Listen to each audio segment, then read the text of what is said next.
Good evening. I am Joe Boyle, and I am the Koochiching County DFL Chair and a co-moderator of this forum, which is for the congressional candidates running in the Democratic Party this August. I'd like to introduce the fellow co-moderator, Laurel Beeger of the Falls Journal.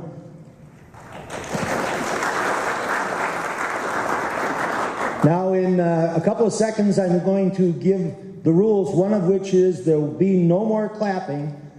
The last clap was for Laurel until the end, because we are televising this event, and we want to make sure that everyone can hear all the answers and responses, and we don't want it to be affected by clapping, but by the quality of the answers of the candidates. The next order of business is we ask everybody, including me, to turn off our phones so none of us are interrupted. So please do so. And the next order of business is I'd like you all to do pledge allegiance to the flag.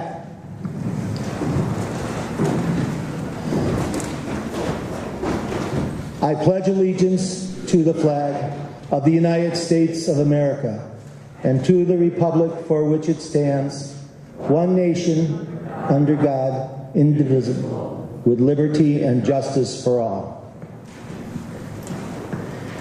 Now, I would invite you to know all of the candidates. On the far left of the table, all the way on the other side, is Soren Sorensen, who is a DFL activist from Bemidji.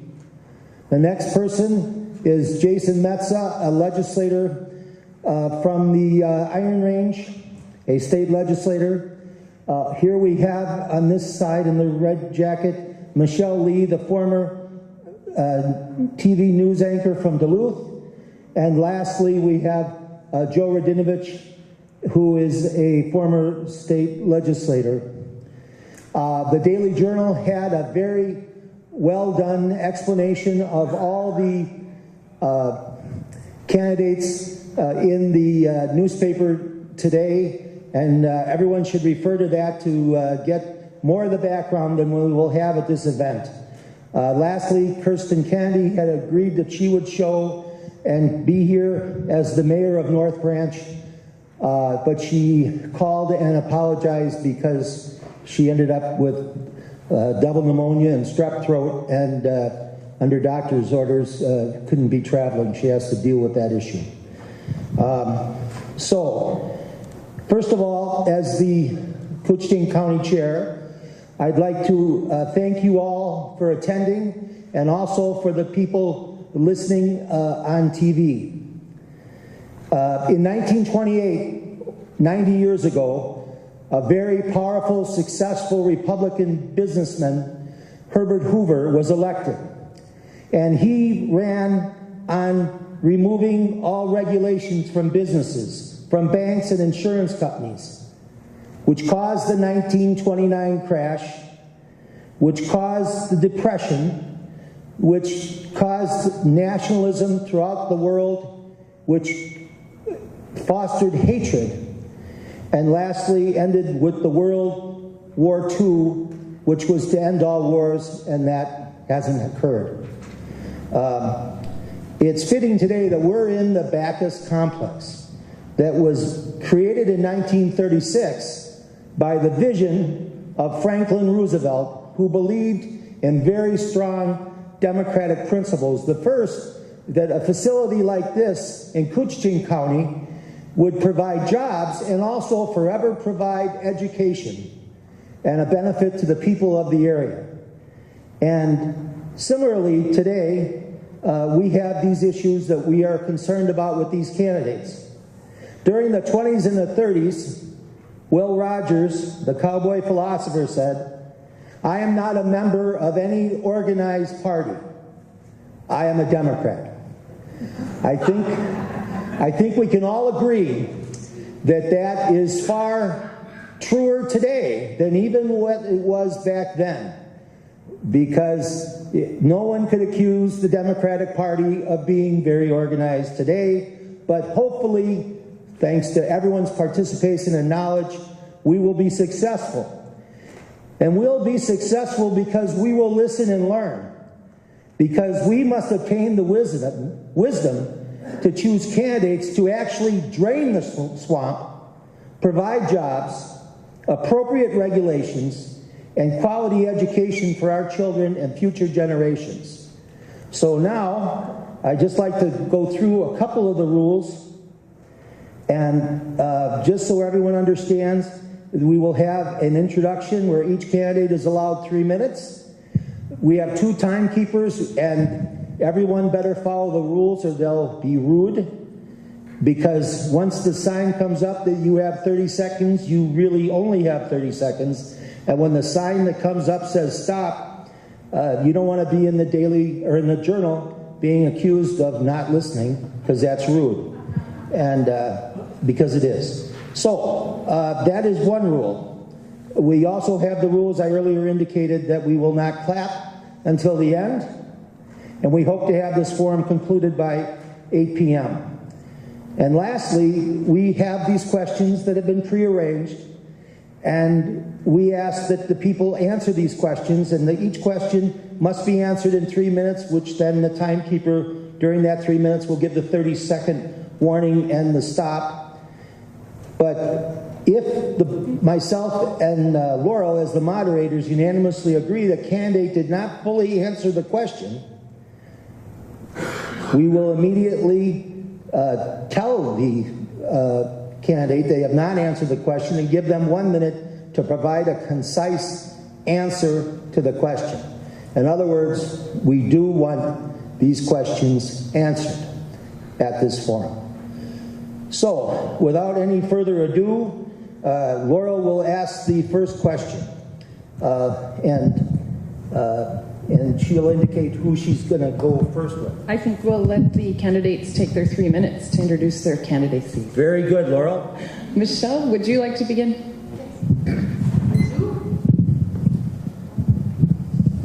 Testing, 1, 2, 3. An old broadcasting trick. Bonjour, ni hao. Hello. Thank you for giving me the opportunity to spend some time with you this evening. Even before I announced my campaign, I did what most people suggest. I wrote down the reasons why people would be voting for me and why they might not. It was going on pretty good for a while there. Things like health care for all, education that doesn't bankrupt students and their families, protection for Social Security and Medicare, to preserve our veterans' services, equal rights for all, jobs and economic diversification. You know, many of the issues that really separate Democrats from the Republicans. Those issues that would draw people to my campaign, make them want to volunteer, and yes, maybe even invest in my campaign. And then came along copper nickel mining. That wasn't exactly the coalition building issue of this campaign. But I tell myself and I tell others, it is only one issue, divisive to be sure. But because we know Democrats don't always agree, I look forward to pursuing this campaign on the issues that unite us and will give us the victory that we and this country so desperately need come November. Now, some of you may know me from television. I worked as a journalist out of Duluth, Minnesota for nearly 35 years, reporting on the decisions made in both St. Paul and Washington, D.C., and their impact on the lives and the livelihoods of people here in CD8. My skills allowed me to listen closely to those concerns and report them truthfully. I believe that we can make a positive difference in the lives of our families, our friends, and our neighbors, and we do that by bridging the divide. It begins with face-to-face conversations and a willingness to listen to one another and compromise when possible. We start with the issues that we can all agree upon, things like affordable health care, quality education, and the creation of good-paying, sustainable jobs. My life experience makes me the best candidate. I was raised in a big family where pennies counted. I walked to school with holes in my shoes. I ate my fair share of government cheese. My brother was shot and killed during an alcoholic-fueled argument. Had it not been for a school teacher who saw a promise in me and who chose to mentor me, I would not be here tonight before you, seeking a job to represent you, the people in Washington, D.C. And over the next couple of minutes, I hope that we can thank you very much.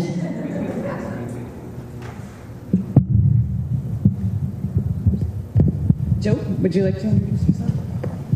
Testing. My name is Joe Radinovich. I'm from Crosby, Arrington, Minnesota. The Radinovich family moved to Eveleth, Minnesota from Yugoslavia about 110 years ago.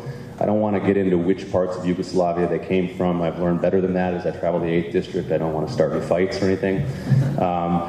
My branch of the family made it as far as the Cuyuna Range. And my great-grandfather was a miner. My grandfather was a miner. My uncle was a miner. My dad, he became an electrician. And so my brother became an electrician, and my other brother became an electrician, and my stepdad's an electrician. And if it weren't for my cousin, the pipe fitter, I'd probably be the black sheep in the family. I chose something different, and the reason I did is because I had a little bit different experience. I know that hardworking people are the type of people who sometimes deal with hard times. And for me, hard times came when I was a junior in high school. And it culminated a year later with the murder of my mother, shot to death in my kitchen. And I recognize that public policy for a lot of people means a lot more than an abstract thing. For me, in my hard times, when I had teachers who rallied around me, I understood that public education wasn't just about textbooks and classrooms, it was about community. And when I needed help, and my brother needed help, and my dad, he had a union job with a good health care plan to make sure that we could get the help we needed. And that's why I know the importance of single-payer health care. Every family should be able to have basic care, traumatic care, care for mental health and addiction too. My dad, the hardest working person I've ever met, he had his first back surgery at 30 years old. He worked a career after that, pulling wire as an electrician, until he had his last back surgery and he couldn't go back to work. And that's why I understand the need to protect the social safety net. That's pensions and Medicare and Social Security and the unions that fought for them. These are the things that are under attack in our country today. Republicans in St. Paul, Republicans in Washington, D.C., they want to cater to special interests, and they want to give away all that we fought and worked so hard for over the course of our lifetimes and over the course of the lifetimes of my parents and grandparents. We can't let that happen. The 2018 election is one of the most important opportunities we have to lift up our values and to take back our country and to fight on behalf of the things that we know will improve the lives of working people. In my life, I've been a state legislator. I was elected out of the southwestern portion of this district representing Aiken and Crow Wing County. I was the assistant commissioner of the IRRB working on economic development and diversification on the Iron Range. I managed Congressman Nolan's 2016 campaign, a race we won by less than 1 point, working across this district, north to south, bigger than 10 states, it's 27,000 square miles. And my most recent job, until Congressman Nolan retired, was that for the first 6 weeks of this year, I was chief of staff to Mayor Fry in Minneapolis. In a district as big and diverse as this, we know that the interests of working people account for many different regions and many different problems. I'd offer that I'm the person with the experience across this district to make those efforts become reality. And Jason, would you like to introduce yourself? Testing. Hi, my name is Jason Metza. I'm a ranger, a legislator, a union organizer, a father, and a husband. And my wife and I have a 15-month at home named Josiah. And we thought that we could either sit and watch the news for the next 20 years and worry, complain, wonder what life would be like for his future and for our family. And we decided we could make a difference instead by jumping into this race and taking on the tough challenges that we all face right now. Because we can't thrive if families can't pay rent. We can't thrive if, parents are wondering how they're going to afford their child care. And we can't thrive if parents are wondering how they're going to take care of their grandparents and parents as they age. So we got to focus on making sure that we survive by investing in education and job opportunities for our kids to stay here and raise their families. And I know life gets tough too. When I was 16 years old, my mother was struck and killed while walking to go fishing with my dad and brothers. And it was a devastating experience for our family. We had our insurance company that essentially said, we aren't going to pay the policy because that was an act of God. And that was just something that was very difficult to deal with. About 12 years later, I had my own small painting business I ran with my brothers, and I went belly up in the recession like a lot of other people when a big contractor refused to pay us for the work we had done. And I'm glad I'm from the Aintville, because up here, we look out for each other. And it was my friends, my family, and my neighbors who helped us get through this. And I really learned that government should be the same way. If you're down, you shouldn't have to get up alone. Government should be there to lend a hand. And if you work hard and your reward is a pink slip, government should be there to help cut through the red tape, not just give you the runaround. And if you're like my family, where I had to take care of my grandpa as he aged, you should have both the right and ability to be with your loved ones in their last days. You know, a lot of life's little problems take care of themselves when you have a good job and a good education, the opportunity of that. Caring for the people you love, that's what matters most. And it's what our government in Washington should be focused on. And I'm running because I believe that together, if we're looking out for one another, we can make that difference in Washington. And Soren, please. Hello, my name is Soren Sorensen, and I'm a longtime DFL activist, originally from the Bemidji area, born in Bemidji, grew up on Lake Beltrami in Port Hope Township. And I'm in this race in part because I believe in our party. And I'm in this race to respect the decision of caucus attendees in the district where I was running for State House, and to do what I can to help revitalize and rebuild the DFL across the district, to knock on as many doors and register as many voters as I can, and to invite you to join us in that process of rebuilding our party, enlivening our democracy, and fighting for what we know is right. How many of you caucused? Good, good. I'm going to ask you to bring more next time. I know it's going to be a fight to keep winning Rick Nolan's seat or Jim Oberstar's seat, or you know, how many generations you go back, that it's really been our parties. I'm in this to be faithful to the expressed desires of Democratic caucus attendees to enact the platform into federal law. Single payer is something that we've decided that we want. It's in our party platform, and we've got to fight for it. Rick Nolan's been a great advocate for it, and we need to elect somebody who's going to pursue that. All of us have experienced loss and personal tragedy in our lives. We've all, early in our life, lost a family member. And part of my personal response to that tragedy was deep depression for a long time. I am disabled from that experience, and I'm working to get off of Social Security disability, and I'm lucky that I had Medicare when I was recently injured at the hockey arena in Bemidji and damaged my back. And my frustration with the insurers is part of my motivation to run.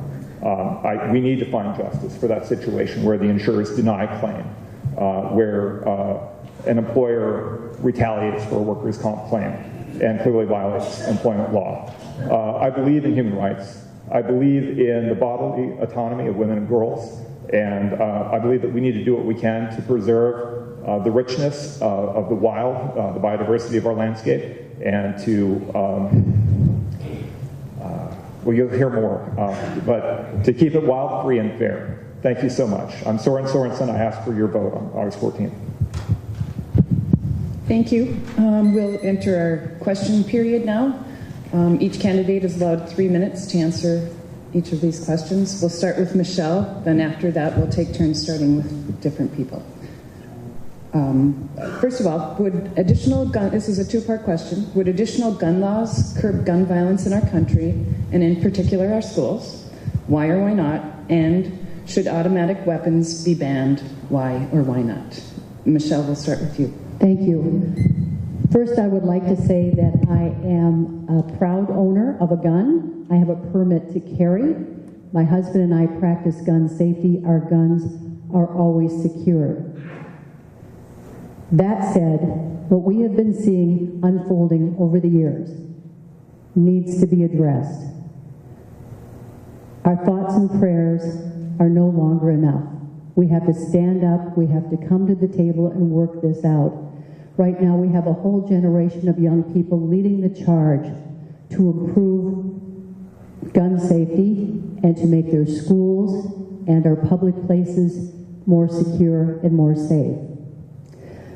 My position has always been, since being in this campaign, that I support the banning of bump stocks, high-capacity magazines, and noise suppressors, and I also believe that military assault-style weapons should be in the hands of those who are sworn to protect us and not in the hands of those who choose to harm us. We need to come to the table to figure this out. We can do this. We're all rational people. Right now, parents, when they send their children off to school, they should expect their kids to come home on the school bus and not come home in a coffin. And I know that just rings terrible on the ears. But think about this. Think about the number of shootings, school shootings. And it seems like at the beginning of this year, almost on a weekly basis, we were seeing these slaughters at schools. My family has always been into hunting. I remember as a young girl going out and driving deer. I look back at some of the things we did and I think, how did I even have the guts to do that? Go through a boggy swamp with all of my young brothers armed with a gun and knowing that I'm driving deer toward them. But we came out, we always got our deer every year, and that venison helped sustain us over the winter. So I support deer hunting, I support the Second Amendment, the right to bear arms, but I think that we need to take a look. Right now, America, 300 million guns in private hands. And people say, we have to protect the Second Amendment. That's something that we must do. Well, imagine the size of an army that would need to come into a home, come into every home and try to take away those guns. The government is not going to take your guns away. If you're a law-abiding citizen, you will be able to keep your guns. But again, we have to come together and figure out how to protect our children and how to protect people in America from another massacre. Thank you. Joe, would additional gun laws curb gun violence in our country, and in particular our schools? Why or why not? And should automatic weapons be banned? Why or why not?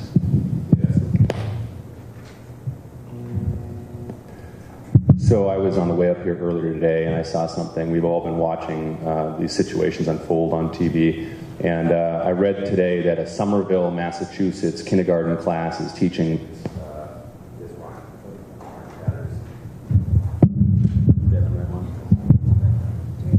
So as I was saying, a Somerville, Massachusetts kindergarten class is teaching this to their children. Bear with me, I'm not much of a singer, but lockdown, lockdown, shut the door, shut the light off, say no more, go behind the desk and hide, wait until it's safe inside, lockdown, lockdown, it's all done, now it's time to have some fun. So we now live in a society where our kindergarten classes are teaching kindergartners how to lock down to the tune of Twinkle, Twinkle, Little Star. And that's where we're at. I grew up in a conservative part of the district. I grew up hunting and fishing. I've never missed a duck or a deer opener. And I've also experienced gun violence. And gun violence comes in different forms. My family has dealt with suicide attempts, and some successful. As I mentioned earlier, my mother was shot to death in my kitchen. And we have to, I think, deal with something that's going on in society right now. And so this changed for me. I used to believe that a semi-automatic rifle, whether it was a 30-06 deer rifle or whether it was an AR-15, functioned in the same way. I used to buy that argument. And that went out the window for me when I saw what happened in Las Vegas. In a matter of 5 minutes, 450 people were shot, 58 people were killed. One person went and bought some guns at a store, available to anybody, and with minor modifications, he was able to shoot 450 people and kill 58 in a matter of 5 minutes. I don't think that we can live with that anymore in this country. And so what I would propose are common sense gun solutions like universal background checks, a ban on bump stocks, a ban on high capacity magazines, and I think that we need to start with those so that no one is able to kill that many people at one time. I think that's a place to start. And so I don't support a full ban yet. I do think that additional measures would make us safe, and I think that depending on what those measures are, they target different segments of what gun crime is and what gun violence looks like in this country. Jason, go ahead. Would you like to hear the question? No, I got the question. Thank you. You know, I've been a responsible gun owner my whole life and enjoyed hunting and fishing, all the outdoor recreational activities that we do up here. And I also believe in a universal background check and think that a person, for example, who is convicted of domestic assault who shouldn't have a weapon can't just cross the border and purchase something and come back and use it to harm their loved one.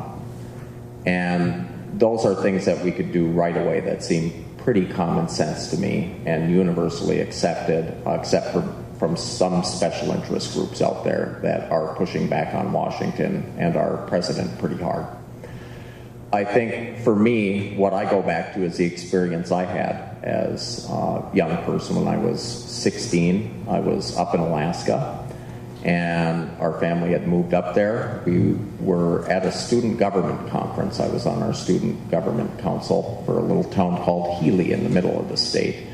And we ended up meeting with a bunch of other students, and in the middle of that meeting we learned that in Bethel there was a school shooting. And none of us knew how to react. We were just devastated that the friends we had made at that organization meeting, that they were dealing with the loss of people they loved. And what baffles me is that over 20 years later now, fast forward, that we're still seeing these issues occur again and again and again. And we need to be tackling issues like that by making sure that we keep guns out of the hands of people who shouldn't have them, and that people are, you know, taking gun safety courses, making sure that they're practicing the things that I grew up with, which is responsibility with that ownership. And when I guess, look at the answer for automatic weapons, I believe they're already banned for public use in an automatic sense. For fully automatic.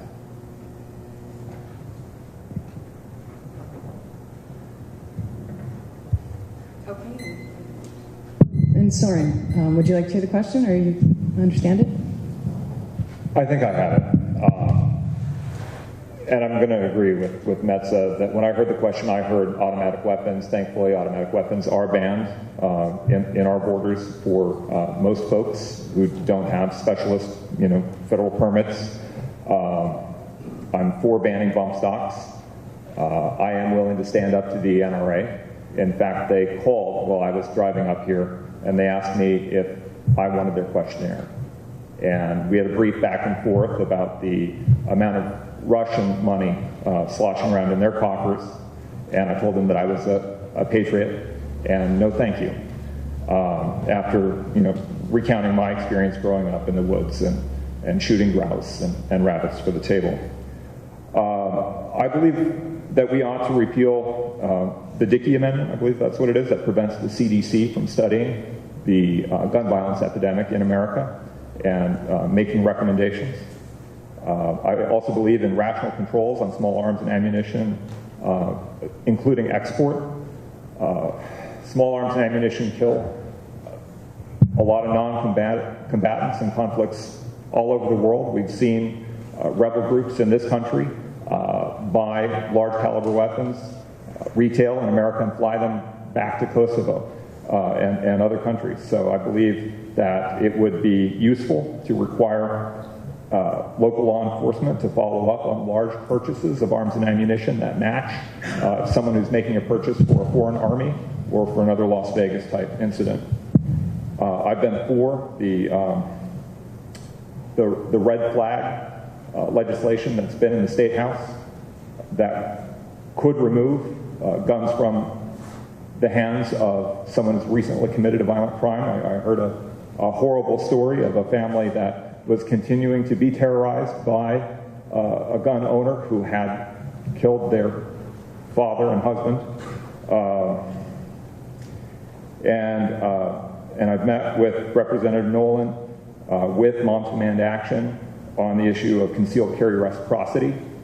We should stand up for our relatively stringent controls in Minnesota and not have them watered down by allowing people to cross borders and go to a shall-issue state that's not going to apply our standards to who should own some of these weapons. Thank you. All right. With regards to the second question, we're going to change the order of the candidates who answer.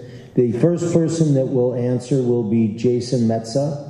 The next person will be Soren Sorensen. The third, Michelle Lee.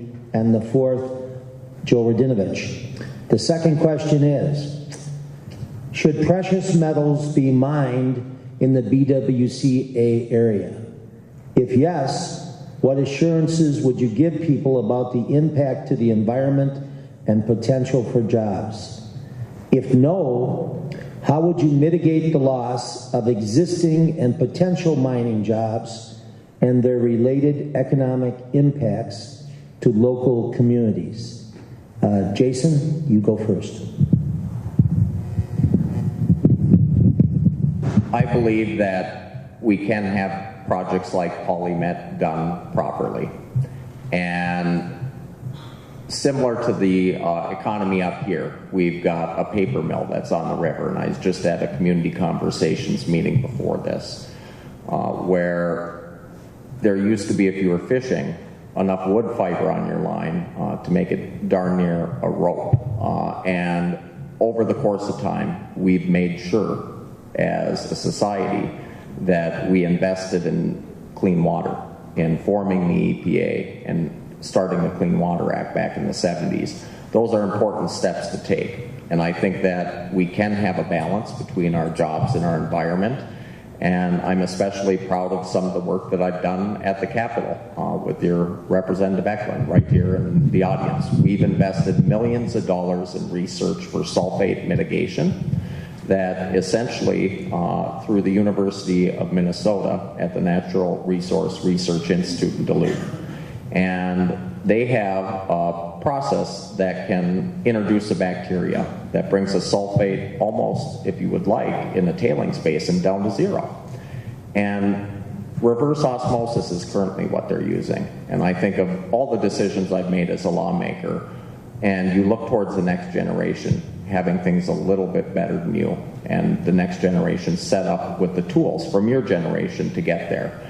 And that's why I've made those investments and pushed for those kind of initiatives at the Capitol. And I think that we can do that here. And we've got a darn good process in Minnesota.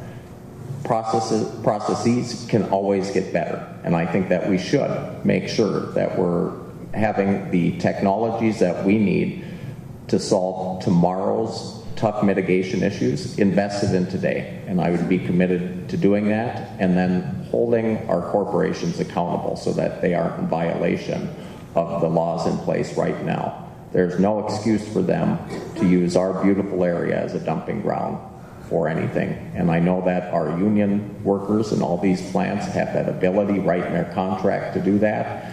And a good example is the city of Virginia where I live. We can get the drinking water for our entire community that my family drinks from a reclaimed mine pit. And I'm proud of that. I think that we can pass that along by making sure that we're, again, keeping people accountable and investing in our kids' future by taking on those tough issues today and finding the mitigation tools to do that. Soren Sorensen, you're next as to this question. Do you want me to repeat it, or are you ready to go?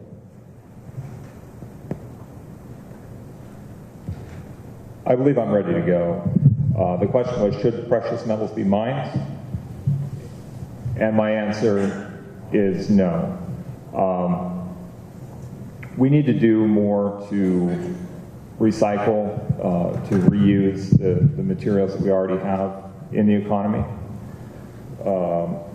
We probably should mitigate in part by continuing to invest in the sorts of research that Metza is talking about, with the understanding that political pressure, or perhaps even the current Trump administration, is going to force this on us, right? That something that valuable is going to be exploited by some corporate criminal eventually. If we were to allow it, obviously seeking financial assurance for any cleanup should be a first step, should be a requirement, but we've seen disasters in Canada and other places where there wouldn't be enough money to restore that. You know, we can't really replace wetlands, biodiversity, drinkable water, potable water, and we haven't seen complete restoration of mines as a practice, even in our borders. Mining companies tend to abandon mines, reorganize, and begin again in a new place without an obligation to clean up.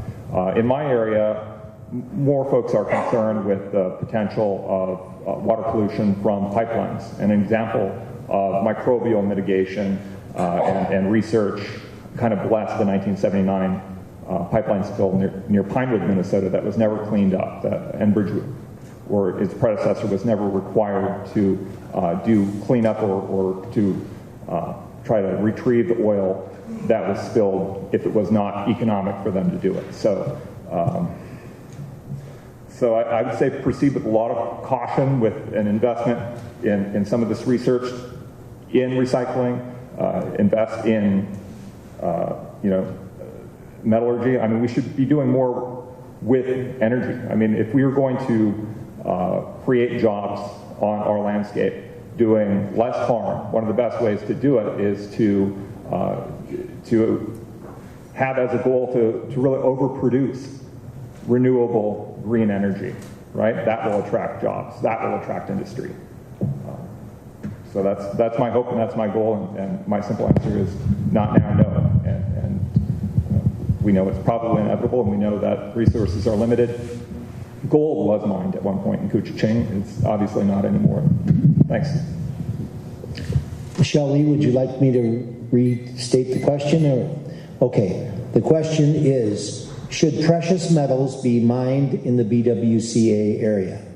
If yes, what assurances would you give people about the impact to the environment and potential for jobs?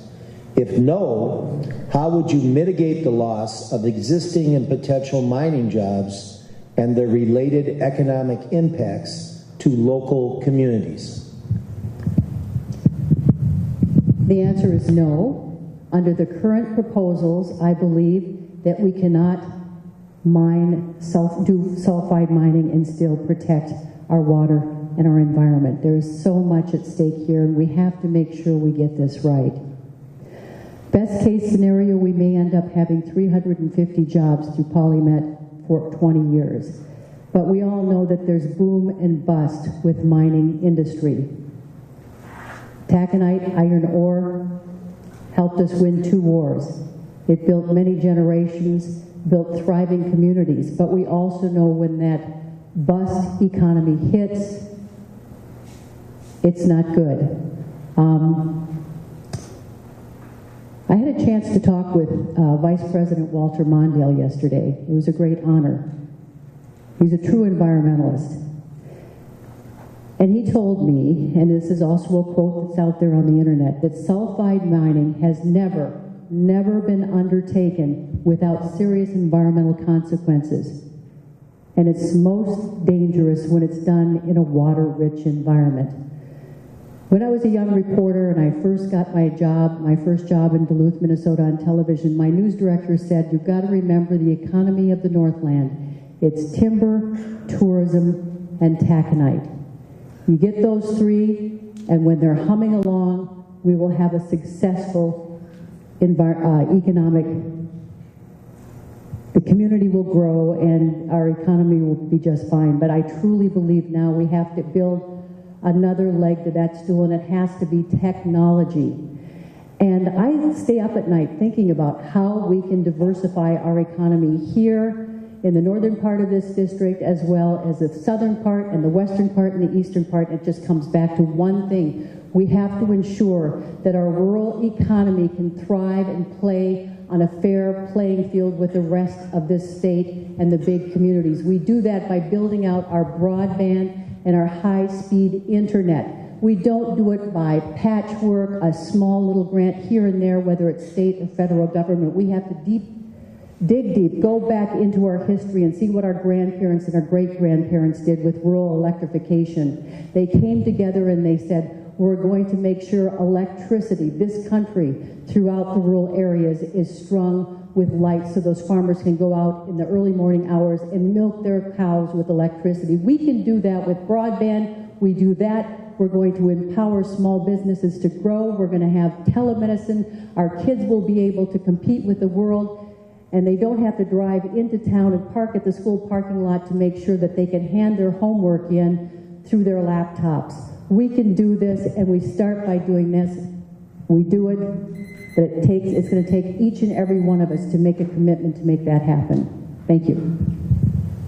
Joe Radinovich, would you want me to repeat the question, or you want to go? Give me a few more seconds to think. Why don't you read it again? Sure. Should precious metals be mined in the BWCA area?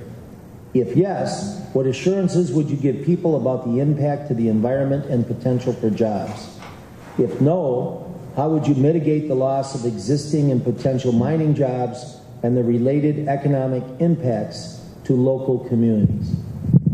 And I think I'll move this question up one higher level, like I think most of the people on this panel have done. And the real question here is about copper nickel mining in northeastern Minnesota.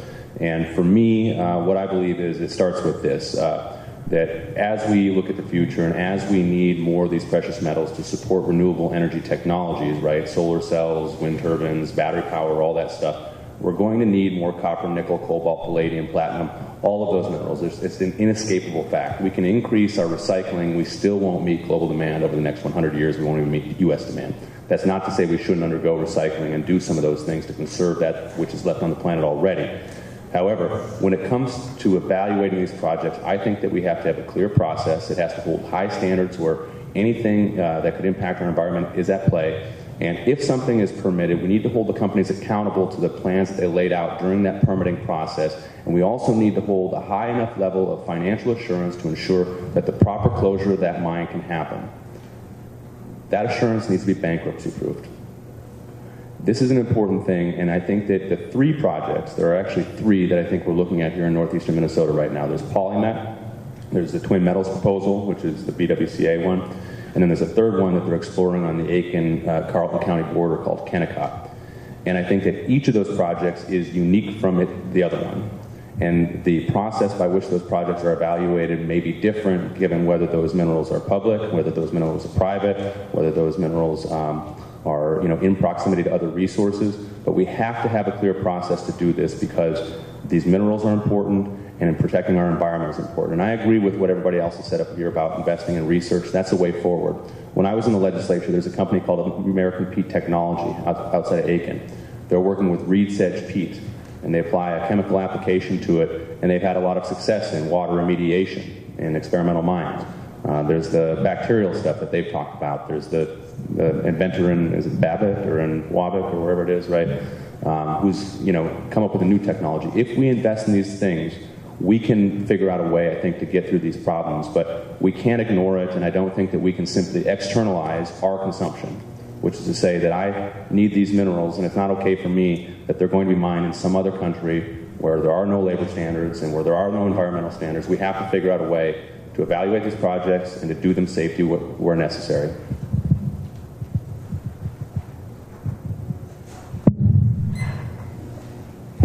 Okay, thank you. Our next question, we will start with Soren.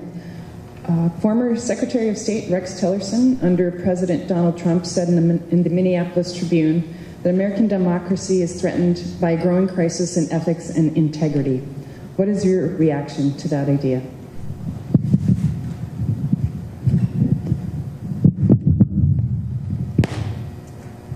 Could I hear the question one more time? Former Secretary of State Rex Tillerson, under President Donald Trump, said in the Minneapolis Tribune that American democracy is threatened by a growing crisis in ethics and integrity. What is your reaction to that idea?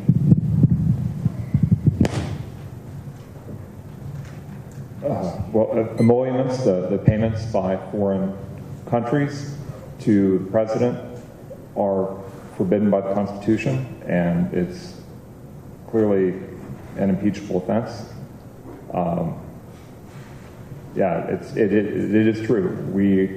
Our democracy is at risk, and what we need to do is keep our agreements with each other, with our neighbors, find ways to work with each other, and overcome this exhausting misuse of money in politics by doing more face-to-face politics, by printing cheap pieces of literature ourselves and taking it door to door, and to in our area, in the Northwoods, and there's an area very similar in northern Wisconsin, news deserts. I mean, there's an increasing reliance on what is obviously propaganda and manipulation by foreign governments in our news media, that we need to create more and better media. We need to insist on ethics and integrity in media, and from journalists as well as from our politicians. And we have some of those fights within our own party.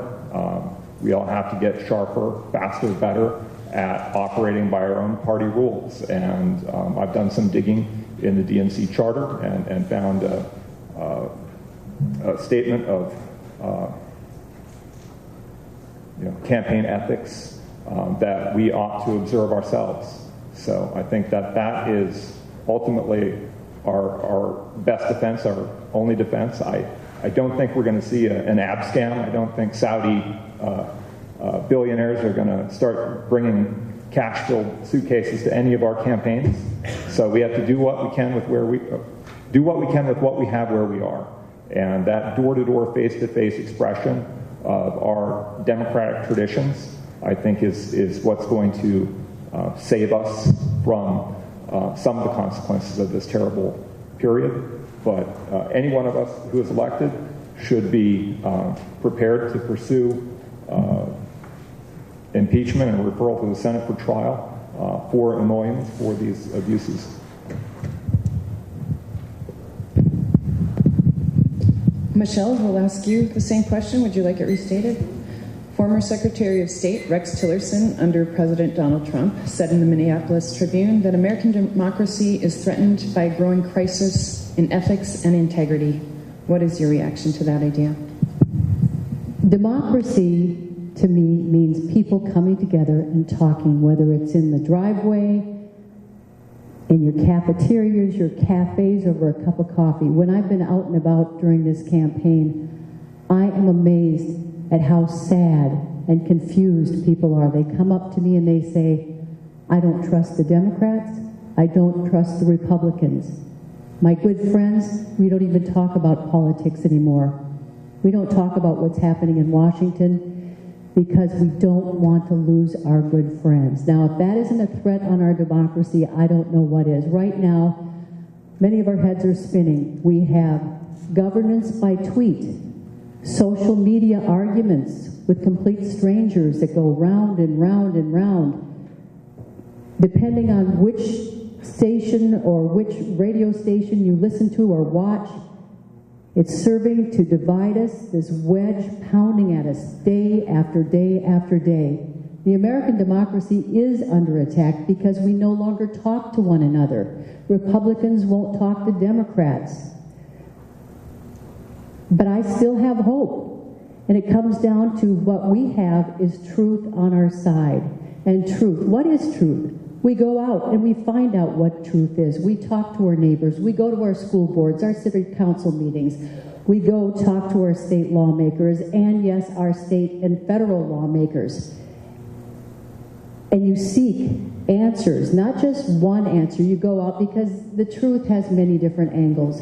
Someone might see the same car accident, and they might have 3 different stories on that accident of what really happened.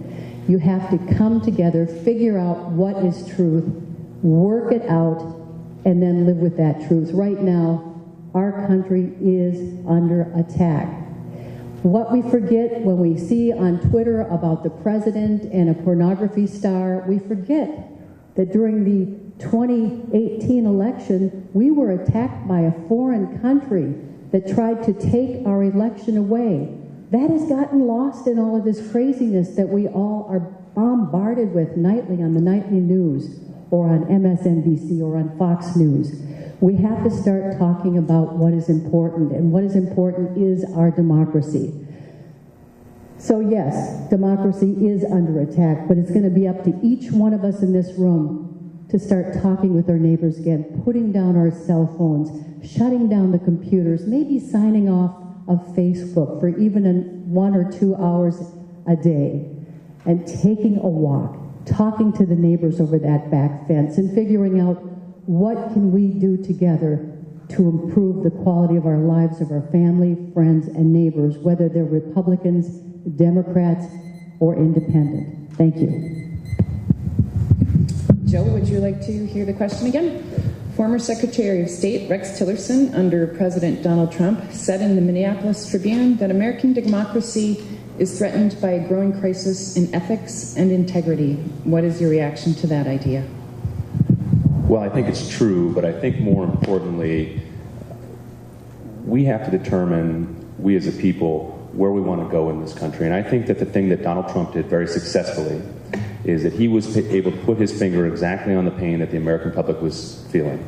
If we consider the things that we knew about Donald Trump before he was elected president, not elected president by a little bit in some places, the 8th Congressional District, which hadn't voted for a Republican presidential candidate since 1928, went for Donald Trump by 15.5 points. Our neighbors who had voted for Democrats for 70 years, for their entire lives, decided to vote for Donald Trump for some reason.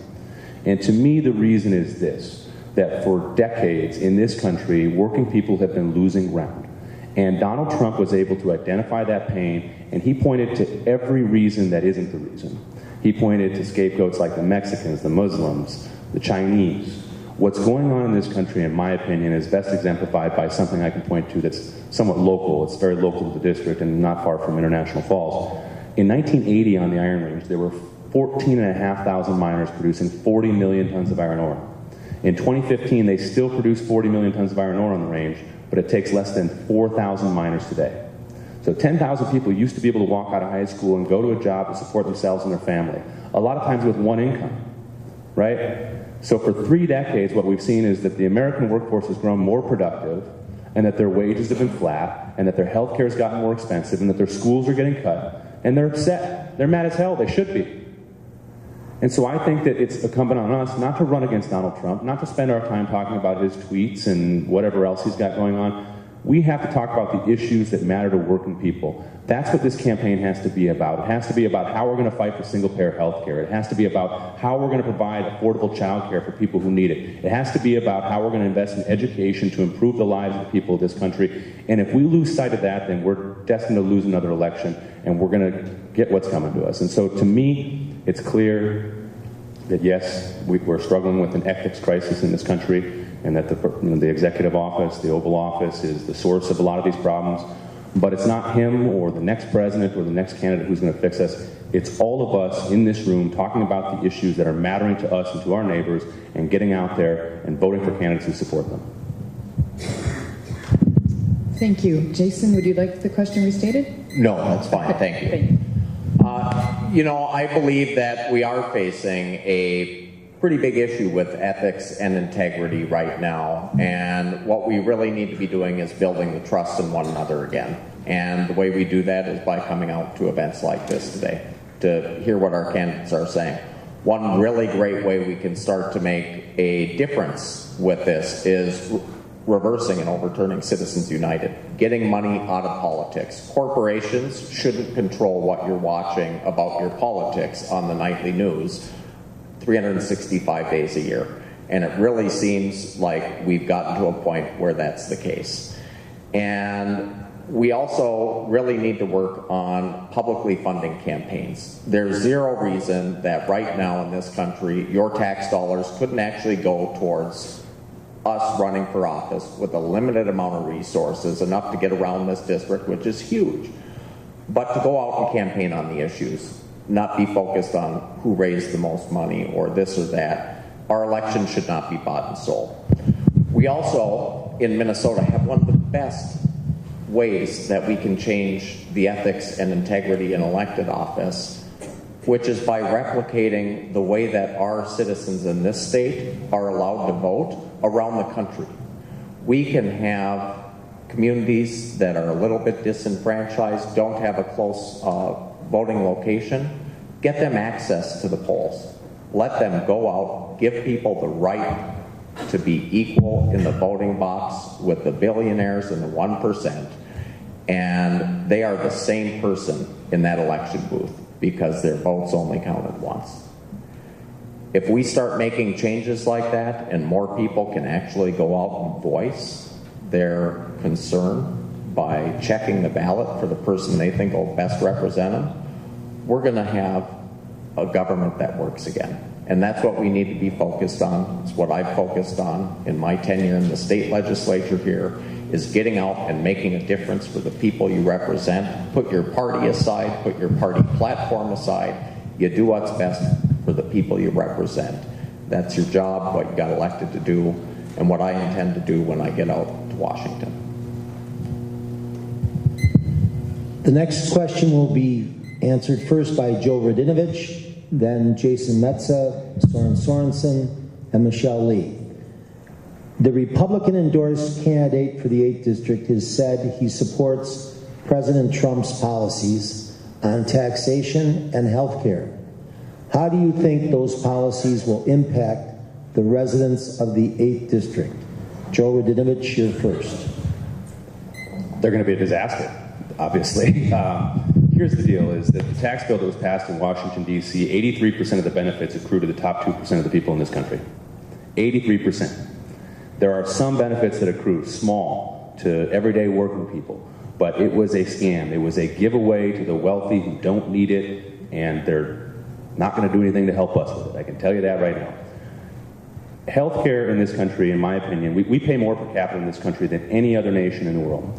And we don't even see as good of results as a lot of those other industrialized nations do. And the reason we do is because in this country, too many of our healthcare dollars go to middlemen, insurance companies, CEOs, executives, lobbyists, big pharma, you name it. Here's the most maddening example of that.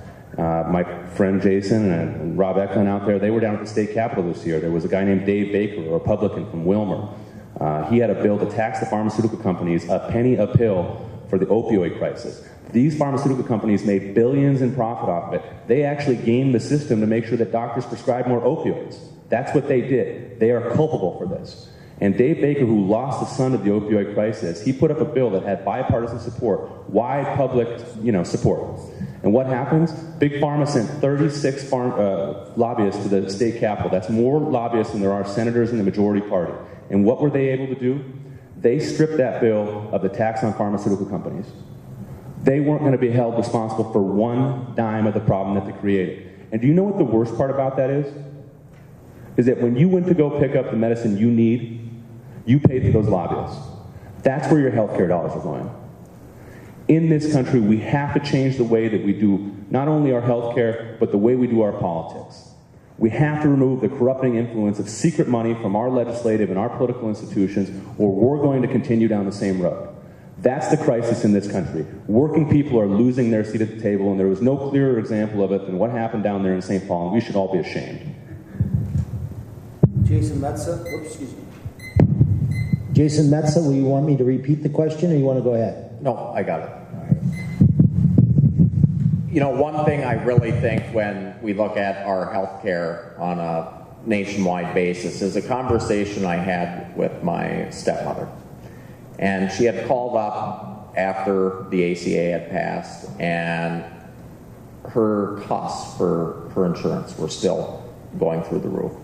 She's got a small business in Cook, the Comet Theater, if you've been through, and really couldn't afford the payments. And it got to a point where she called me. Her son is a legislator sitting in St. Paul. And you want to know what my advice was?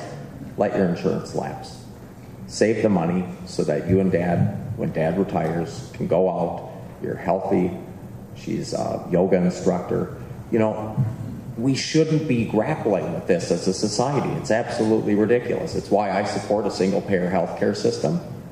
Universal coverage, not only for health, it should be for your mental health, your vision, your dental, and having a holistic approach that covers you. We're the only industrialized nation on the planet that doesn't give its citizens the right to be healthy if they can be, by going out and getting that preventative care they need, making sure that the little things that you can do early in life are caught right away, because parents are afraid of getting that bill.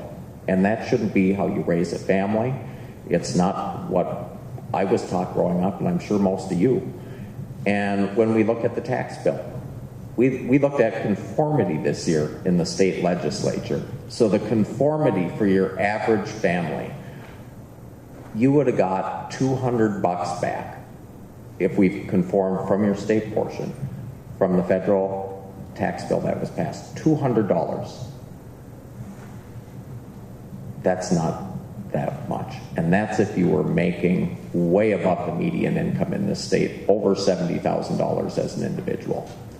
So we need to make sure that we're taxing the 1%. When this country was the most successful, our corporations were paying for the infrastructure that they used to get the paper out the mills, to get the pellets out of the iron range, and to make sure that their employees had access to great schools. You can look at the Hibbing High School. Gorgeous building, would have cost over $1 billion today if it were made. Why aren't companies doing that anymore? And it's because the legislators aren't making them. Every single Fortune 500 company right now in America that operates in Europe, their employees have up to a year in many countries for paid family and medical leave. In the state where they harbor their business, the 3Ms, Targets, and others, they don't have many benefits at all. We got to change that. Sorensen, you ready to answer? You want me to rephrase the question? I'll hear the question one more time. Okay. The Republican endorsed candidate for the 8th District says he supports President Trump's policies on taxation and health care. How do you think those policies will impact the residents of the 8th District? Before the ACA was passed, in Minnesota, CD5 and CD8 were the two districts with the largest number of uninsured residents. And we would be hard hit by a full repeal of the ACA. We would suffer enormously. It'd be a real human rights abuse to require folks on Medicaid to fulfill some sort of work requirement, and to see that as well applied to recipients of SNAP in all cases.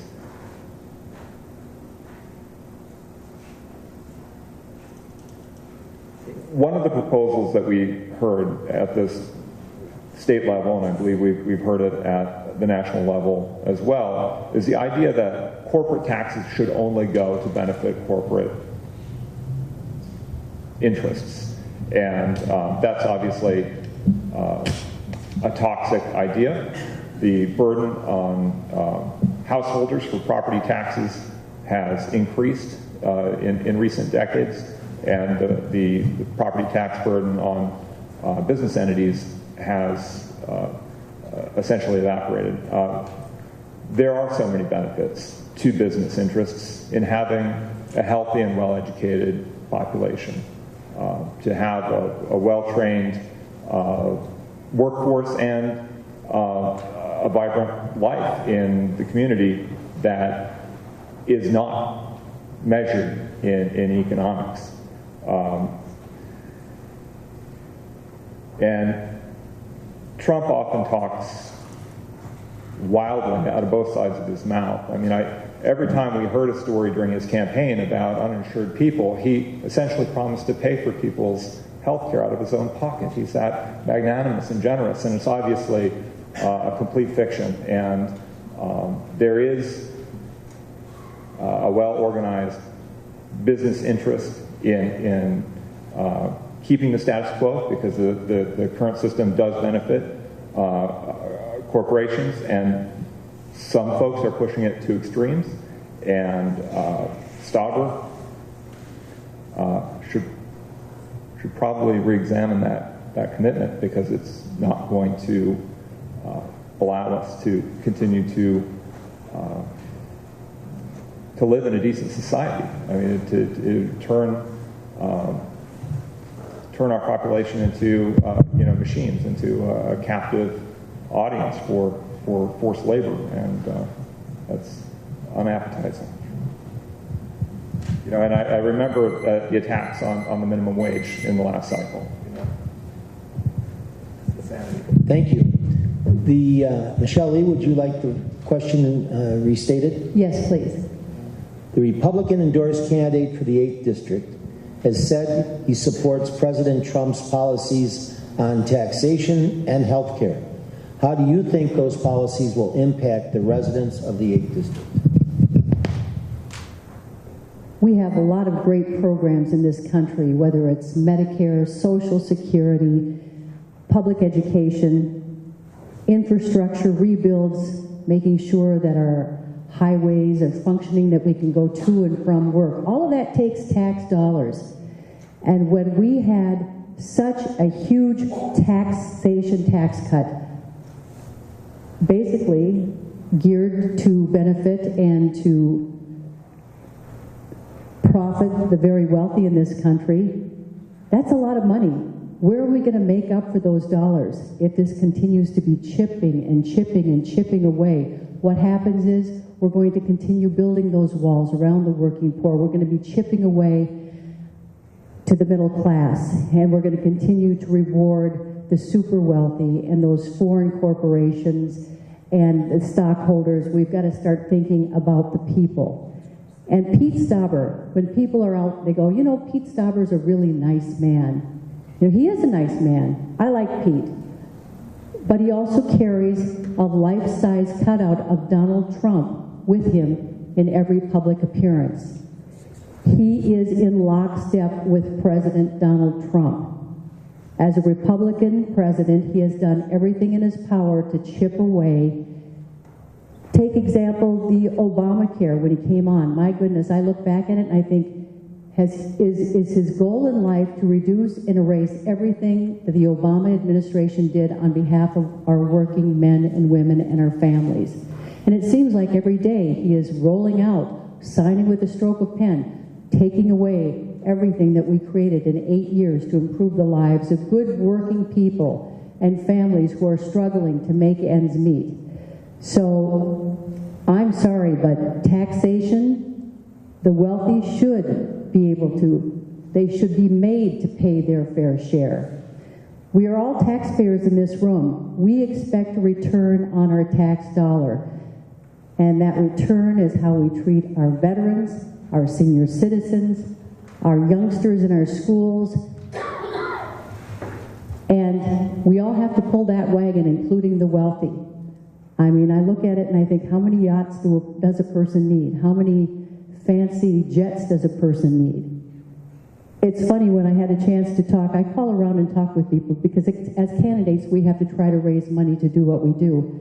I cannot tell you how many well-off people told me on the phone, we didn't need that tax cut. I said, well, what are you doing with it? We're giving it to our community, or we're giving it to our kids, or we're giving it to our grandkids because we're doing fine without it. So think about that. Thank you. Thank you. The next question will begin with Jason. And the question is, what steps do you think should be taken to ensure that Social Security and Medicare will be funded for current and future generations? I was always taught a promise made is a promise kept. And I think that there has been a little disingenuousness in the politics of both sides of the aisle on this one. We have borrowed as a country from Social Security to make sure that we can fund other programs. It's a budget gimmick. And essentially, what has it done? Put the program in jeopardy now. So that my grandma, who's sitting at home, doesn't have the confidence in the legislature that she'll have that whole check again. It's all she's got left. And there are a lot of other people who are in that same position. Social Security has raised more people out of poverty in this country, especially in the golden years, than any other program that we've had. I think that we should make sure that no politicians are borrowing from the dollars that you put in for that program ever again. Medicare, same way. We've got a government that should be offering Medicare to everyone and allowing a buy-in pool so that folks can get access to health coverage. I think it's one great spin that we've seen recently on a single-payer healthcare system that just might gain a little more traction from this other conversation that's been happening for the last 50 years. I think what most people are tired of in this country, though, is politicians not listening. And what we're hearing from people is leave those programs alone. Make sure they're there for us. We invested out of every dime that we made, 1% into making sure that those accounts were there for us when we needed them, and we should make darn sure they are, and I'll do that for you in Washington. Soren, the question goes to you next.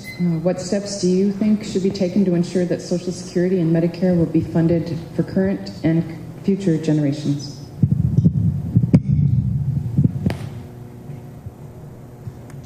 Medicare and Social Security are fundamentally programs that work and are a large part of what sustains the life of a lot of our small towns with our aging populations in places like Black Duck and Akeley.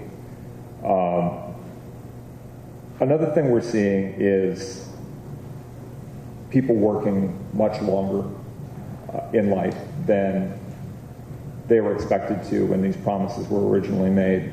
And we're seeing wealthy corporations relying on an aging workforce that is essentially covered by Medicare so that they aren't offering the kind of health insurance benefits that would be expected for that kind of work, had these deals been kept. And it would be interesting, I mean, from my perspective as an injured worker, who I do have Medicare because of my disability, and seeing traveler's insurance deny my medical coverage and force me to rely on Medicare for my physical rehabilitation, that's something that's got to be happening in hundreds of thousands of other cases. And it would be interesting to see Medicare defend its interest in those cases, right? To see that workers, whether they're just Walmart greeters or cashiers, working for some of these largest corporations where workers are not getting benefits. They are relying on people who are on Medicare and Medicaid. They are relying on people who are supplementing their $10 an hour wages with SNAP benefits. So we have to see some backbone to these programs. We need to see them show up in places and defend their beneficiaries from corporate depredation. And Travelers, again, another giant corporation that is refusing to pay benefits, and it's a deal that's not being kept. So I believe the programs are probably more solvent, that the crisis is less imminent than it's made out to be on a daily basis, that the current administration is generating power by contributing to economic uncertainty, but it's definitely wise to do what we can to safeguard these programs and to defend the beneficiaries of Social Security and Medicare where we can. Thank you. Michelle, we'll ask you, what steps do you think should be taken to ensure Social Security and Medicare will be funded for current and future generations? Social Security and Medicare help keep people in their homes and maintain their quality of life. As workers, we paid into the government to ensure that that was going to be there when we retired, whether it was at 65. I know the retirement age is being boosted up to 67, and maybe there might come a day where you may have to wait until you're 70 years old or 75 years old to tap that full range of benefits. But truly, we must ensure that these programs are not rated to pay for yet another tax break for the wealthy, another tax break for a big corporation, or another senseless war. We have money. We have to figure out how better to spread that money around and to protect the social programs that help America day in and day out, help our neighbors, help our friends who might be struggling.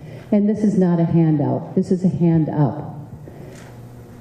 Again, I will do everything in my power if you send me to Washington to ensure that those benefits are protected and that we can continue to deliver on those promises made years ago for many workers, maybe 30 to 40 to 50 years ago. If you took this money out of my paycheck, you were going to invest it, and when the time came, that I will be assured that I'll have a little bit of money to help me to live as part of my pension in old age. That's a promise that we cannot break. And that is a promise if I will go to Washington and I will ensure everything in my power to ensure that that promise is not broken. Because that's what we do as Americans. We take care of one another. Thank you. Joe, would you like to hear the question? What steps do you think should be taken to ensure that Social Security and Medicare will be funded for current and future generations? I think it's about priorities. And I think as an example of that, if you look at what happened with this tax cut a few months ago, they passed the tax cut. About a week or two later, the Congressional Budget Office, which is the nonpartisan scorecard agency to tell us, what the financial projections look like, they projected that the budget deficit that the country was going to face the following year was going to increase over 80%. It raised to $1.1 trillion. That's what the projected deficit was going to be. And so, put out of your mind for a minute that the Republicans are the party of fiscal responsibility. We know that's not true. There is nothing fiscally responsible about passing a tax cut and increasing the deficit to $1.1 trillion. And predictably, not long after that CBO projection came out, Paul Ryan went on TV with a straight face and said that the budget deficit was caused by Social Security and Medicare, right? It's a formula. Cut taxes, especially for the wealthy, the budget deficit increases, target programs that are essential for working people across our country, target social safety net programs. And I don't buy for 1 second that we have to have cuts to Social Security or Medicare. I think that we can raise the cap on income in Social Security. Right now, a person making $127,000 a year pays the same in Social Security taxes as somebody making $1 million a year. We can raise that cap. We could protect Social Security. And I don't buy for 1 second that we have to raise the retirement age. You know what? A guy like me, I might be able to work till I'm 70 or 75. My dad, he had his first back surgery at 30 years old, spent a career pulling wire. My brother, out digging trenches as an electrician. My cousin, a pipe fitter. These are people who are relying on these programs in conjunction with Medicare and their pensions, and we cannot pull the rug out from them when they get close to the finish line. That's not something we can afford to do as a country. And so I think that we need to muster both the political will and we need to reprioritize what's going on in this country. $7 trillion was spent on the war in Iraq so far. $7 trillion. A lot of you have probably heard Congressman Nolan riff on this, and back when he was on the stump, he'd say $3 trillion, because that was what the score was at the time. And he'd go through the things that you could spend for those $3 trillion. Imagine what we could have for $7 trillion in this country if we had heeded better advice and resisted the urge to engage in another endless war. So I think that it starts with sending the right people to Washington, D.C., people who are going to uphold the values of working people in this country, people who are going to fight against these things when they happen, and people who are going to use this opportunity, use this position in Congress to go out there on the stump and let working people know what's going on and how their government is misleading them, and that's what I intend to do. Very good. We now have one last question, and then we'll go to the closing. The last question will be in the order of Joe Radinovich, Jason Metza, Soren Sorensen, and Michelle Lee. The last question is, why are you the best candidate to represent the people of the 8th District when compared to the Republican nominee and your fellow DFL candidates? The question is to be answered first by Joe Radinovich. Well, I'd start by saying that it should be, I think, hopefully apparent based on the 4 people on the stage, all 4 great people who are working hard to represent the people of this district, but it should be apparent why we're at least better than the Republican option, right? So no matter who you choose, I hope that you're going to vote for a DFLer not only in August, but in November as well. With regard to the other people on this stage, I think they're all great. You know, for me, what this comes down to is this district is so large. It's larger than 10 states. It's 27,000 square miles. It runs from Wyoming, Minnesota, International Falls, from Grand Portage down to Wadena. And people across this district, they are dealing with different economies. The surroundings around them are a little bit different, but so many of these problems that people are facing are the same. And what they're facing, I think, more than all, is the economy is changing around them and their government has failed them. Their public policy has failed to keep pace, it's failed to safeguard their opportunity, it's failed to invest in their communities, and that's something that unites people across this district. In my life, I've been a legislator in the southwestern portion. I was the assistant commissioner at the IRRB working on the Iron Range. I worked across this district for Congressman Nolan, helping him get reelected in 2016, and I spent a little bit of time in the cities too. And I'm sure that the Republicans are probably going to remind you of that, because I'll let you know that the Twin Cities are not in the 8th District. But here's the thing. The Twin Cities are the economic engine of this state. And there's an entire band of people, half of the district here, that are in the Twin Cities media market. They drive in and out of the metropolitan area almost on a daily basis. And the problems that they're dealing with are not the same necessarily as the ones I'm dealing with in Crosby-Ironton. And so this district is so big and diverse and broad that I think it can get lost sometimes what working people are dealing with. But I've got the experience, the know-how, and the tenacity to go out there and campaign on behalf of our values and to help us win not only in August, but in November as well. Thank you. I ask for your vote on August 14th. All right. The next person is Jason Metza. Do you want the question, Jason, or do you want to go? No, thank you. I got it. You know, I think that this comes down to, unfortunately, we had a little conversation earlier this evening about the money in politics. But this does cost a lot of money to run for this seat. The Republicans have already spent $2.5 million on an ad purchase before they even know who the Democrat is coming out the finish line in this primary.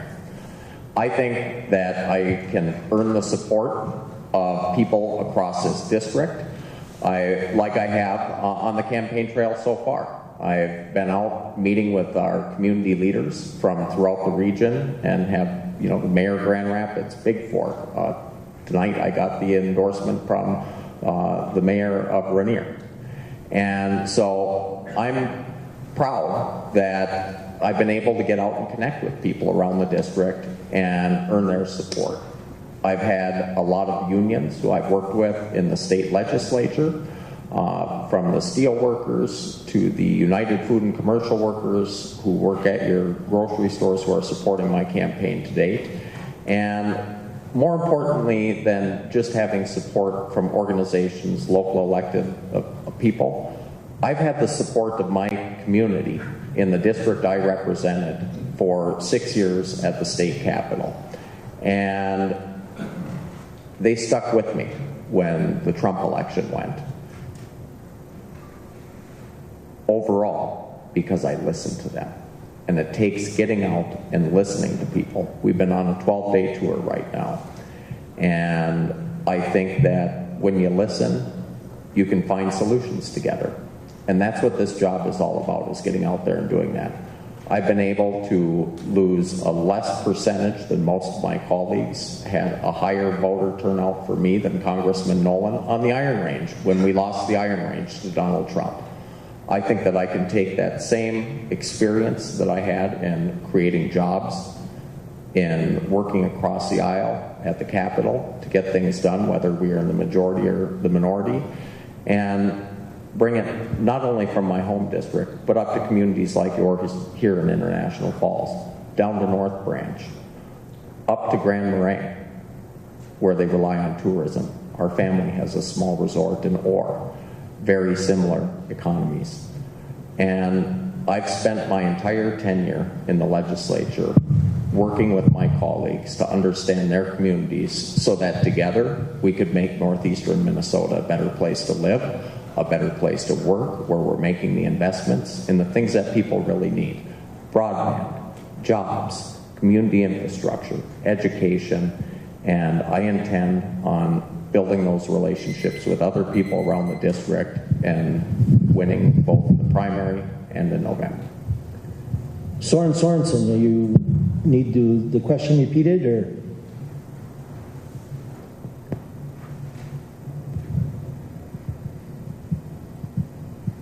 Soren? Yeah, I believe I'm the best candidate to represent you and most of the residents of this district in a contest with Pete Stauber, because you can trust me, right?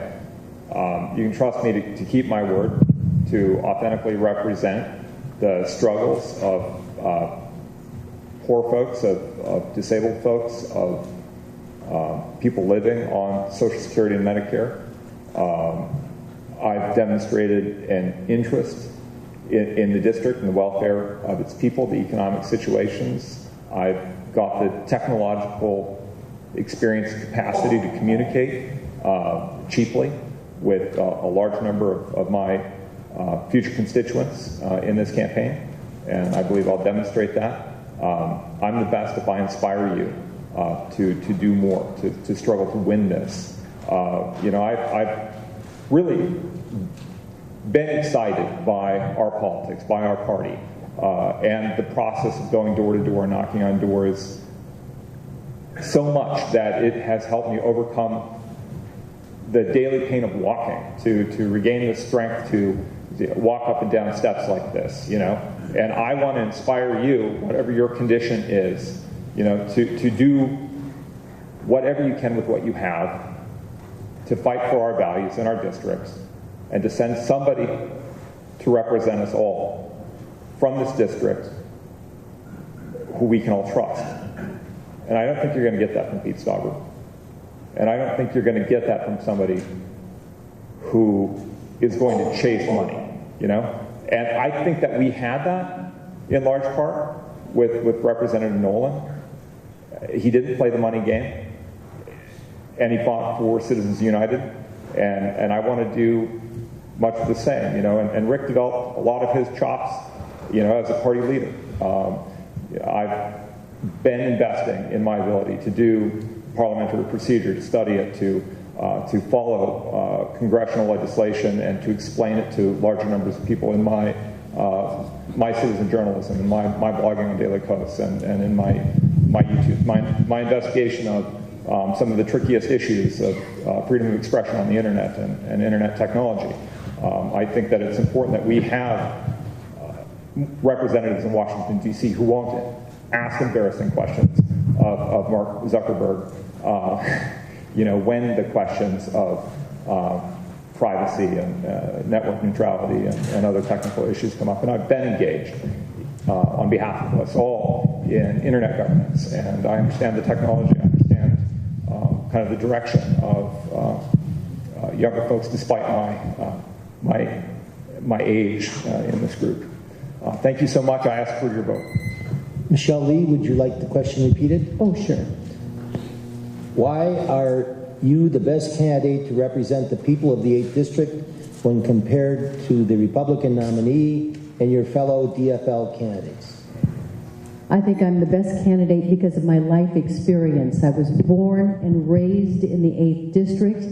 For 35 years, I worked at the same job, it's pretty hard when you're a television journalist. You have to make sure that you tell the truth, that you are working with ethics, because the moment you lie is the moment you're out the door. So I was very grateful for that career. I'm not a politician looking for a career. I had a career. As I said, I was a television journalist. I'm not in this campaign because I'm trying to relive the high life of being a journalist or a television news anchor. The thing is, I could be just as happy retiring with my husband, traveling this great country, but I can't because I see the writing on the wall. I see where our country is headed. We need good people to stand up and challenge what's happening in Washington, D.C. I'll tell you what, folks, we are at a tipping point. We have a president that is trying to become an authoritarianism. If he's not there now, he's very close to being one. I'm a listener. I'm a consensus builder. I'm a uniter. I am a problem solver, but I'm also a listener. I spent a career listening to people. I will go to Washington to conduct the people's business, and I want you to understand that, the people's business. I am not taking big money from PACs. Pete Stauber, one of his PACs that's supporting him right now, it's called the Eye of the Tiger. The Koch brothers are coming to his aid. You can go online and check out where he's getting all of his money. We are under attack. The Democratic Party is under attack. The 8th District is under attack. Pete Stauber would like nothing better than to turn Minnesota into a red state. And I wonder, which red state would he like to emulate? The state that believes that right to work is the best state to have, the state that cannot provide or refuses to provide health care for all of its people, or that other state that has the lowest ranking in educating their students. This is what's at stake. We need someone that can go face to face and take on Mr. Nice Guy Pete Stauber. Well, I'm a nice woman, and I can tell truth to power. I will speak that truth to power, and I will take on Pete Stauber, and I will win in November, and I will take your ideas, your commitments, Minnesota values. I will take them to Washington, and I will serve you honestly, and it will be a great honor. Thank you very much. Thank you. We'll move to our closing statements now. We will limit each candidate to 3 minutes because we're running a little late. We'll reverse the order that we went for the opening remarks. So we'll start with Soren first. So your closing remarks, Soren.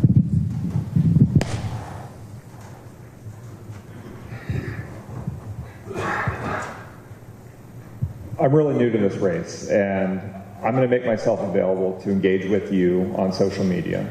I'm going to use the internet. I'm going to use my ability to inspire and train volunteers to get the message out through relatively cheap methods of communication that we're going to be able to use in an authentic way that will speak to people. I mean, when I remember some of these big outside groups spending money attacking Tricky Rick Nolan, right? Or is that the Radical Rick was one of them, but I think there was another one, something like Tricky Rick. Either way, you know, in the bars, like that backfired so badly. I could see so many of my friends and neighbors go like, yeah, I'm going to vote for that guy. You know, so I think I've got just enough kind of interesting experiences and excitement that when those attacks come, I think it's going to generate a lot of interest in voters across the district, and I think that we can beat money by being ourselves, by being true to the spirit of the relatively wild place that we live in. So I'm asking for you to engage with me, to become interested in my fight for justice in this district. And thank you for listening to me today, and I hope that I can persuade you to get out and vote in that primary, to bring friends with you, to make it fun, make it a party, to knock on some doors along the way, and register a lot of new voters. And that's how whoever wins this is going to beat whoever the Republicans put up, and all that crazy money from Macau and Sheldon Adelson and the rest of it, because they will spend, many times what any of us can possibly raise within this district if we're upright and ethical people. So have fun, do the work, and I'd like to see you all on the doors. Me knocking on your door, perhaps, but if I don't make it to your door, talk to your neighbors. Get out there and get started, and let's preserve our democracy by practicing it. Thank you. Thank you. Jason Metza? Well, first off, thank you all for taking the time tonight to be out here listening to a bunch of politicians. It's beautiful out, and I appreciate, and I'm sure the rest of my colleagues up here do very much as well, that you're getting to know us. And what I can say is that it's also really important for us to get to know you. One of the most valuable things I've learned in my time in the legislature is that if you listen, you're going to get something filed away in your head that pops up at the right time, and as a lawmaker, you can take that right time and make it work to make someone's life better. And I'm really proud that I've been able to do that for 6 years down in St. Paul. In the legislature, I built bridges with American-made steel while others were talking about building walls. And I've created over 5,000 jobs in the solar industry by passing one of the largest solar incentive rebates with my colleague Carly Moline in the nation. Over 5,000 jobs in the state were spurred over nearly 6 years. I'm proud of that work. And I've made sure that we're making responsible investments to harness our natural resources up here, whether it's projects like Sweetwater, where they're taking forest products and making wood sugars into the soaps that we buy at Target, the chemicals that we're using so they're more environmentally friendly, or projects like Louisiana Pacific in Cook that'll hire hundreds of people making renewable siding out of the popple tree. And we've created jobs throughout the region that can really focus on harnessing what we have right here. We've also invested in the trails that we all love to recreate on. We need to have a thriving tourism economy as well. A lot of people's families, including my own, make a good living doing that, and we have a lot of dollars spent in our region. And we need to build out the systems that we have in this area so that people aren't staying a weekend, they're staying a week and traveling throughout, because they can get connected and get to where they want to go on our diverse trail system, whether it's snowmobiling, whether it's getting out on a bike, any of the above. And I'm also proud of the investments we've made in the infrastructure in this district. And we need to continue doing that so that our communities in the area can thrive and be ready for the next generation of little learners, including the broadband we talked about tonight. We need to make sure that we're connected. We need a government that works for all of us. And I have a track record of doing just that in St. Paul, and I want to take it to Washington so that all of our families can do a little better and we can leave things a little better for the next generation. Thank you. Joe Radinovich? Well, I have to admit, I thought the last question was the last question, so I saved all the good stuff. But first of all, I want to thank everybody who's on stage with us tonight. We've been lucky to have great candidates in this race. This is a daunting undertaking. As I mentioned, this district is huge, and getting around is not only tough because of the time it takes, but it's about the time it takes away from the people you love. And so I know that all of the folks that are before you here today are doing it because they really believe that this is important.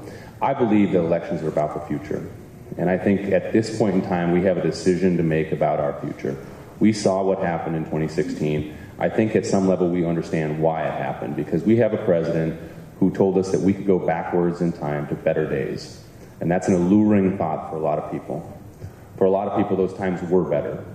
Generations ago or decades ago, the amount of work you put in oftentimes was correspondent to the amount of benefit you took out.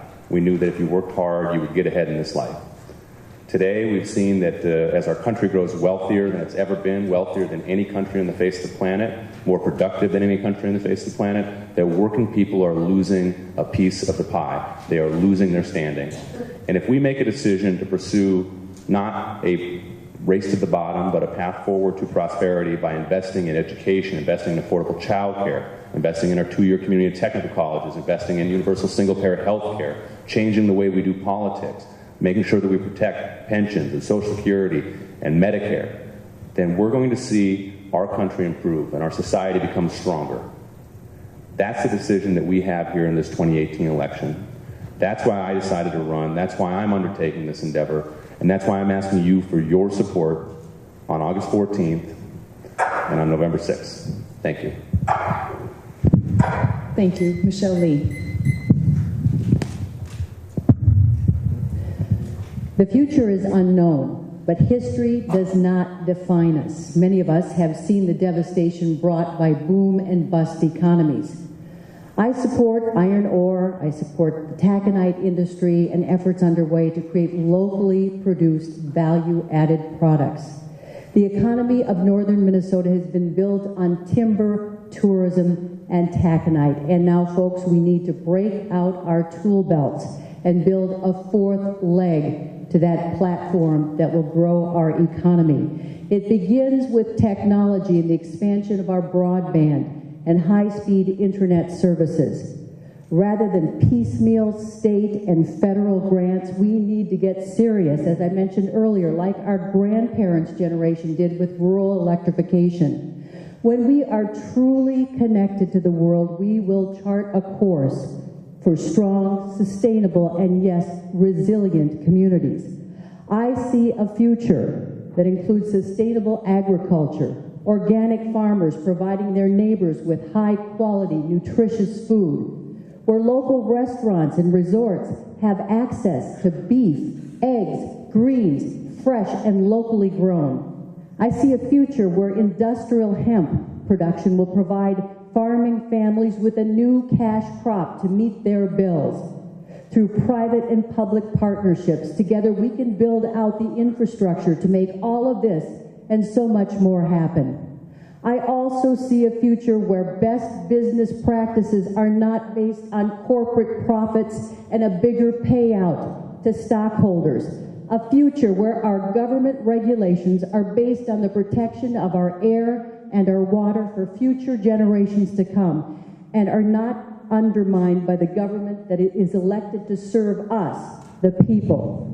But folks, unless we unify, unless we coalesce, unless we come together as Democrats, we will lose this amazing opportunity to move forward together to create the future where people matter more than corporations, where a quality education for our kids isn't based on the zip code where we live, a future that protects human rights, a future where equal means equal. A future when a hard day's work is rewarded by a paycheck that is big enough to cover safe housing, food, and yes, a few bucks left over to take a family vacation and maybe put away for a rainy day. Tonight, I know that each and every one of us, we're all good Democrats, we're pulling the same wagon, and we can go to Washington and we can realize this future, but I can't do it alone. I'm going to have each and every one of you to stand with me. Stand up to power and send that truth to power, and we can beat Pete Stauber in November. Thank you for allowing me to share my time with you tonight. Thank you. Thank you. Before Joe makes a few closing remarks, I'd like to thank the candidates for coming tonight and for participating in our profile that we published Wednesday. I'd also like to thank the Couchiching County DFL for organizing this and for inviting me to participate. And I'd like to thank everybody who came here tonight.